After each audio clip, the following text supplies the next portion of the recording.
জিয়াউর রহমান শুধুমাত্র আপনার মানে ওই জাতীয়তাবাদের সংকীর্ণতার মধ্যে রাখেনি যে আমি সবার বড়, আমার দেশই সবচেয়ে বড়, সেটা না। তিনি এর মধ্যে ডেমোক্রেসি দিয়ে আপনার কি বলে যে একটা হিউম্যান ডেমোক্রেসি দিয়ে জাতীয়তাবাদের একটা যে উদার রূপ, সেই উদার রূপটা দিয়েছে।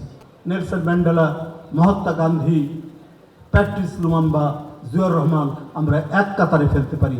আর ন্যারোনেস সংকীর্ণতার মধ্যে আমরা ফেলবো মুসোলিনি, হিটলার, এমনকি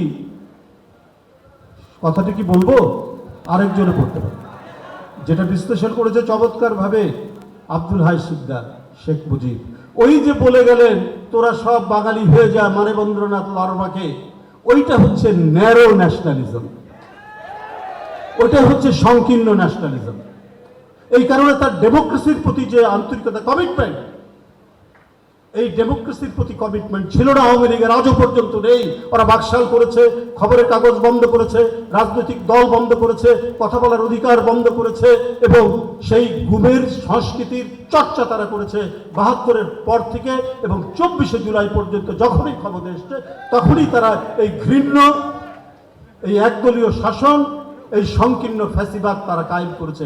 কারণ তাদের মধ্যে গণতন্ত্রের যে একটা হিউম্যানিটেরিয়ান দিক, একটা উদারনৈতিক দিক, একটা লিবারেল দিক, এই লিবারেল দিকটা তারা কখনোই রপ্ত করেনি বলে তাদের ন্যাশনালিজমটা আজকে সমাদৃত নয়। বাংলাদেশি জাতীয়তাবাদটা সমাদৃত, কারণ এটা এমন একটি বিস্তৃত আসন যে আসনের মধ্যে সবাই বসতে পারে। এটা বলার সাথে সাথে আমাকে কেউ প্রশ্ন করবে না যে তুমি বাংলাদেশের, তুমি তুমি মানে তুমি তুমি বাঙালি, তাহলে তুমি কি তাহলে চাকমা নাও, তুমি কি মারমা নাও, তুমি তিপ্রা নাও? তো বলছে না আমি বাঙালি। হ্যাঁ বাঙালি এটা একটা রেস, ওটাও একটা রেস। সব রেস যখন একত্রিত হয় একটি মানসিক অনুভূতির দ্বারা, তখনই ওটা নেশন হয়, তখনই ওটা রিয়েল জাতীয়তাবাদ হয়। এই প্রকৃত জাতীয়তাবাদ, যে পূর্ণতার কথা শিকদার ভাই বলেছে, সেই পূর্ণ জাতীয়তাবাদ কায়েম করে গেছেন শহীদ রাষ্ট্রপতি জিয়াউর রহমান।